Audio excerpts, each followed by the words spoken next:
ये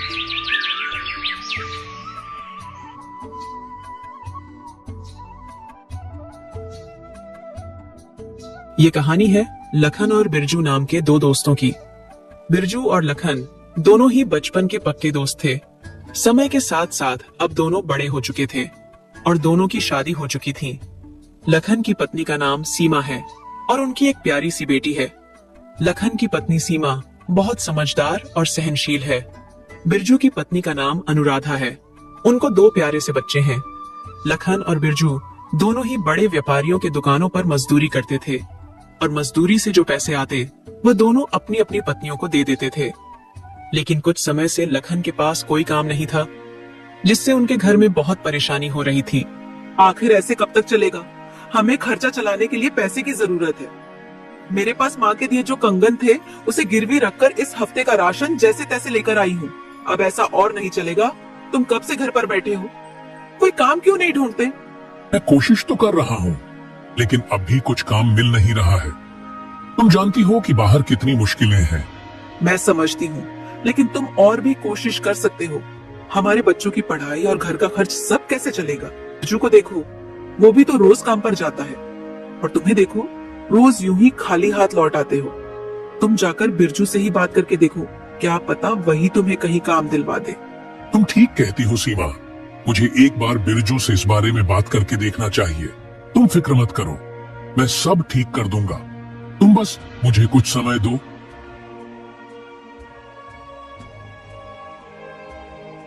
अगली सुबह लखन बिरजू के घर जाता है। घर पर कोई है क्या? बिरजू भाई, ओ बिरजू भाई, बाहर आओ। जी लखन भैया, कहिए कैसे आना हुआ? भाभी जी, जरा बिरजू को बुला दीजिए। वो अभी घर पर नहीं है, शायद सुरेंद्र चाचा के खेतों पर होंगे। अगर जरूरी काम है तो आप खेतों पर जाकर मिल लीजिए। लखन खेतों की ओर निकल पड़ता है। बिरजू, क्या तुम्हारे यहाँ काम करने की कोई जगह है? मुझे भी कोई नौकरी मिल जाए तो अच्छा रहेगा। देख लखन, मुझे तो इस बारे में ज्यादा पता नहीं है, लेकिन अगर तुम चाहो तो मेरे साथ सेठ जी के पास चल सकते हो। हम उनसे बात कर सकते हैं। अगर कोई काम होगा तो तुम्हें जरूर रख लेंगे।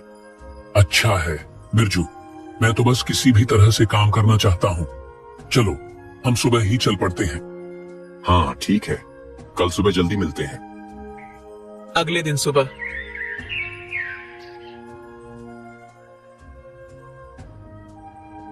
लखन, आ गए तुम? चलो चलते हैं सेठ जी के पास। हाँ बिरजू भाई, मैं तैयार हूँ। बाजार चलते हैं और वहीं उनसे बात करेंगे। दोनों दोस्त काम की तलाश में जंगल के रास्ते निकल पड़ते हैं। रास्ता काफी लंबा था। उन्हें चलते चलते काफी समय बीत गया था। तभी अचानक आसमान में जोरदार बादल गरजने की आवाज गूंजती है और देखते ही देखते जोरदार बारिश शुरू हो जाती है। जोरदार बारिश होने की वजह से लखन और बिरजू दोनों वहीं एक पेड़ के पास रुक जाते हैं। भाई बिरजू, बारिश तो बहुत ज्यादा बढ़ गई है।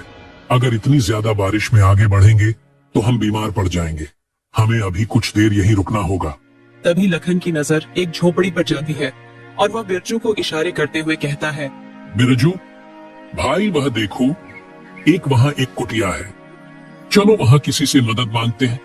क्या पता वह थोड़ी देर अपनी कुटिया में हमें रुकने दे, जब तक कि यह बारिश नहीं थम जाती। दोनों दोस्त उस कुटिया के पास पहुँचते हैं। कोई है क्या? हमें थोड़ी सी मदद चाहिए थी। हाँ बेटा, अंदर आ जाओ। जब दोनों अंदर आते हैं तो उन्होंने देखा कि अंदर एक बूढ़ी माँ बैठी हुई थी। अम्मा, हमें थोड़ी मदद की तलाश थी। हम बाजार के लिए निकले थे और अचानक से जोरदार बारिश शुरू हो गई और हम इसी जंगल में फंस गए। थोड़ी आश्रय की जरूरत थी जब तक कि बारिश बंद नहीं हो जाती। अगर आप बुरा ना मानो तो कुछ देर हम आपकी झोपड़ी में गुजार सकते हैं। बस बारिश रुकने के बाद हम यहाँ से चले जाएंगे। हाँ क्यों नहीं बेटा, बैठो। तुम जितनी देर चाहे यहाँ रुक सकते हो। अम्मा, आप यहाँ इतने घने जंगल में अकेले रहते हो, आपका क्या कोई परिवार नहीं है? बेटा, मेरा भी एक जमाने में भरा फूला परिवार था। हम एक छोटे से गांव में रहते थे। एक दिन अचानक से उस गांव में भयंकर तूफान के साथ बाढ़ आया और मेरे पति, बेटे, बहू, पोते सबको बहा ले गया। बस मैं ही बच गई और अब मैं इस जंगल में रहती हूँ। मेरा अपना कोई नहीं है। आप इतने घने जंगल में अकेले कैसे रहती हैं? अम्मा, आपको डर नहीं लगता? बेटा, डर किस चीज का? बस शुरू शुरू में थोड़ा सा अकेलापन सा लगता था, मगर अब इन सब की मुझे आदत सी हो गई है। अम्मा, अगर आप बुरा ना मानो तो आप हमारे घर चलकर रह सकते हो। मेरे घर में मेरी पत्नी और मेरे बच्चे हैं। मेरी माँ बहुत जल्दी मुझे छोड़कर चली गई। अगर आप हमारे साथ चलोगी तो मुझे बहुत खुशी होगी। आपको यहाँ इस घने जंगल में रहने की कोई जरूरत नहीं। अम्मा, आप मेरे साथ चलो।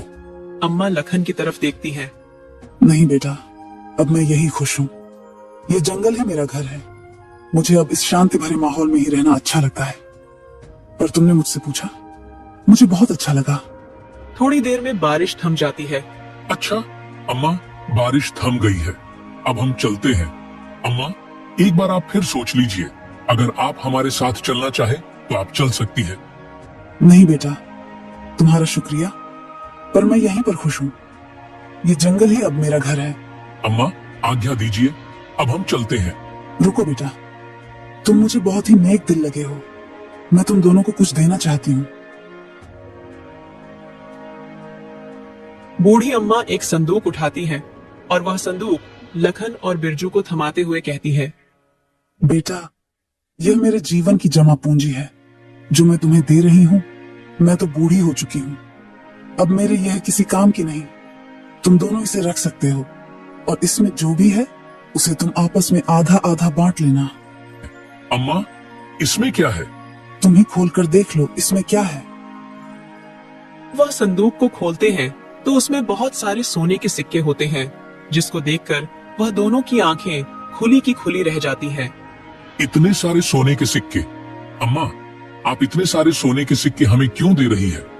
बेटा, मेरा अब यहाँ कोई अपना है ही नहीं और तुम मुझे बहुत नेक दिल इंसान लगे और तुम्हारे पहनावे से तुम काफी गरीब और असहाय प्रतीत हो रहे हो।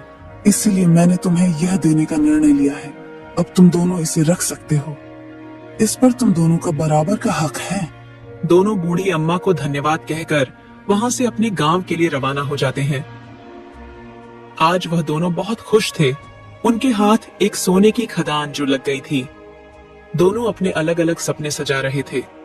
इन पैसों से मैं सबसे पहले अपना एक छोटा सा कारोबार खोलूंगा और हाँ, अपना एक सुंदर सा घर भी बनाऊंगा। इसमें एक सुंदर सा शीशा भी लगाऊंगा। मेरी पत्नी को शीशा देखना बहुत पसंद है ना, और अपनी बिटिया के लिए एक सुंदर बस्ता भी लाऊंगा। वह काफी दिन से मुझसे बस्ते की मांग कर रही थी और उसका एक अच्छे स्कूल में दाखिला करवाऊंगा। इतने सारे सोने के सिक्के, इससे तो मेरी किस्मत ही बदल जाएगी। मैं तो गांव का सबसे अमीर आदमी बन जाऊंगा। सबसे पहले मैं अपने लिए सुंदर सा घर बनवाऊंगा और उसमें नौकर चाकर होंगे जो मेरे आगे पीछे घूमेंगे। इतने सारे सोने के सिक्के से तो मैं आराम से पूरी जिंदगी बैठकर खा सकता हूँ। मुझे तो कोई काम करने की जरूरत भी नहीं होगी। बिरजू यह सब सोच ही रहा था, तभी लखन बीच में बोल पड़ता है। बिरजू भाई, घर पहुंचते ही हम इन सिक्कों को आधा आधा बांट लेंगे। लखन के मुंह से सिक्कों को आधा आधा बांटने का ख्याल सुनकर बिरजू को बिल्कुल अच्छा नहीं लगा और वह मन ही मन सोचता है, सिक्कों को आधा आधा बांटना मतलब मेरे सपने भी आधे आधे बांटना। भला इन सिक्कों को मैं इस लखन के साथ क्यों बांटूं? मुझे ये सारे के सारे सोने के सिक्के चाहिए। मैं इन सिक्कों को भला बराबर क्यों बांटूं? मुझे तो पूरे के पूरे सिक्के चाहिए। पर मैं ऐसा क्या करूं जो ये सिक्के केवल मुझे मिले? ये लखन तो घर पहुंचते ही आधे सिक्के ले ही लेगा। मुझे कुछ ना कुछ तो सोचना ही होगा। दोनों अपनी अपनी सोच में आगे बढ़ जा रहे थे। चलते चलते वह एक नदी के रास्ते से गुजर रहे थे। नदी को देखकर बिरजू को एक ख्याल आता है और वह बिना कुछ सोच लखन को उस नदी में धक्का दे देता है। लखन जैसे ही नदी में गिरता है, वह बिरजू को आवाज लगाता है, बिरजू भाई, मुझे बचाओ, मैं इस नदी में गिर गया हूँ। मुझे बचाओ बिरजू भाई, मुझे बचाओ। लखन भाई, तुम इस नदी में गिरे नहीं हो, बल्कि मैंने तुम्हें धक्का दिया है ताकि यह सोने के सिक्के मुझे तुम्हारे साथ बटाना ना पड़े। अब यह सारे सोने के सिक्के मेरे हुए। बिरजू वहां से चुपचाप खिसक लेता है और बेचारा लखन उस पानी में ही डूब जाता है। रात के समय बिरजू जब घर पहुंचा तो उसने देखा कि लखन की पत्नी अपने घर के बाहर अपने पति का इंतजार कर रही है। जब सीमा ने बिरजू को आते हुए देखा तो उसने बिरजू से पूछा, भैया लखन जी नहीं आए, वह कहाँ रह गए? वह भी तो आपके साथ ही गए थे ना? बिरजू ने सारी बातों को छुपाते हुए कहा। हाँ बहन, लखन और मैं हम दोनों साथ ही गए थे और मैंने अपने मालिक से लखन की बात भी करवाई थी और मालिक ने उसे कल से काम पर आने को भी कह दिया था। इसके बाद लखन वहां से चला गया था और मैं काम करके अभी घर लौटा हूँ। ये सुनकर लखन की पत्नी और भी घबरा जाती है। भैया लखन जी अभी तक घर नहीं आए हैं, मुझे समझ नहीं आ रहा वे कहाँ गए। वो ठीक तो होंगे ना? मेरा दिल बहुत घबरा रहा है।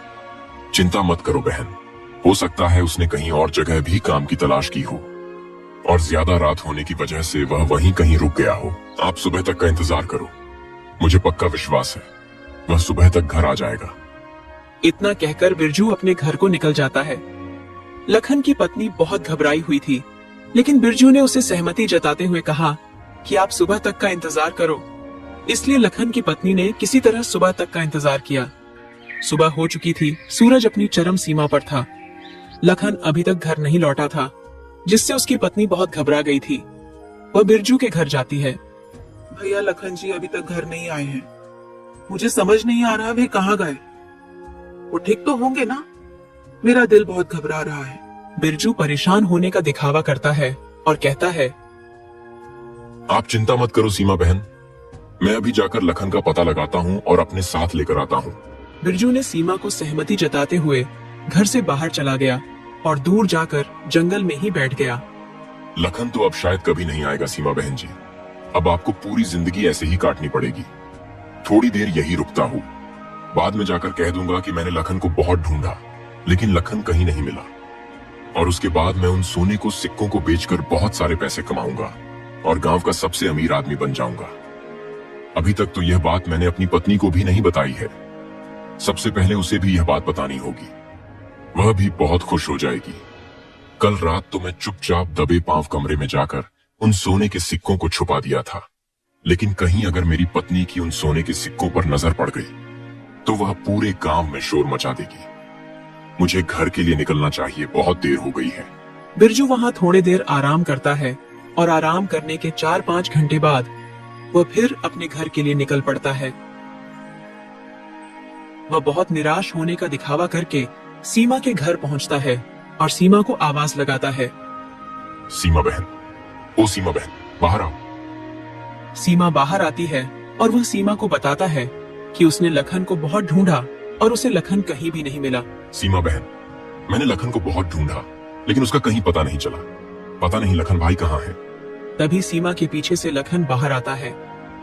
लखन को अपने सामने जीता जागता देखकर बिरजू के तो पैरों तले जमीन ही खिसक जाती है। तुम यहाँ कैसे? क्यों बिरजू भैया, मुझे यहाँ देखकर तुम्हें खुशी नहीं हो रही? बिरजू लखन की बातों का कोई जवाब नहीं देता। बिरजू का दिल धक धक कर रहा था क्योंकि वह लखन को देखकर बहुत हैरान था और उसको लखन से डर भी बहुत लग रहा था। लखन ने सीमा बहन को सारी बातें बता दी होगी। है प्रभु, अब तो मुझे कोई नहीं बचा सकता। मुझे यहाँ से जल्द ही निकल लेना चाहिए, वरना यह लखन तो मुझे जेल भिजवा कर ही मानेगा। जल्दी से घर जाकर अपनी पत्नी के साथ कहीं दूर भाग जाऊंगा और यह लखन मेरा कुछ नहीं कर पाएगा। लखन ने अभी तक सीमा को कुछ नहीं बताया था। बिरजू और लेखन चुपचाप बस एक दूसरे को देखे जा रहे थे। बिरजू बिना कुछ बोले वहां से चुपचाप दबे पांव वहां से खिसक लेता है। हे भगवान, अब मैं क्या करूं? यह लखन तो बच गया, पर यह बचा कैसे? इसे तो तैरना भी नहीं आता था। आखिर ये पानी में से बाहर कैसे आया? मैं आज ही अपनी पत्नी के साथ इस संदूक को लेकर इस गांव से हमेशा हमेशा के लिए भाग जाऊंगा। बिरजू ये सब सोच ही रहा था कि तभी उसको उस संदूक का ध्यान आता है और वह उस संदूक के पास जाता है। संदूक को देखकर बिरजू के जान में जान आती है।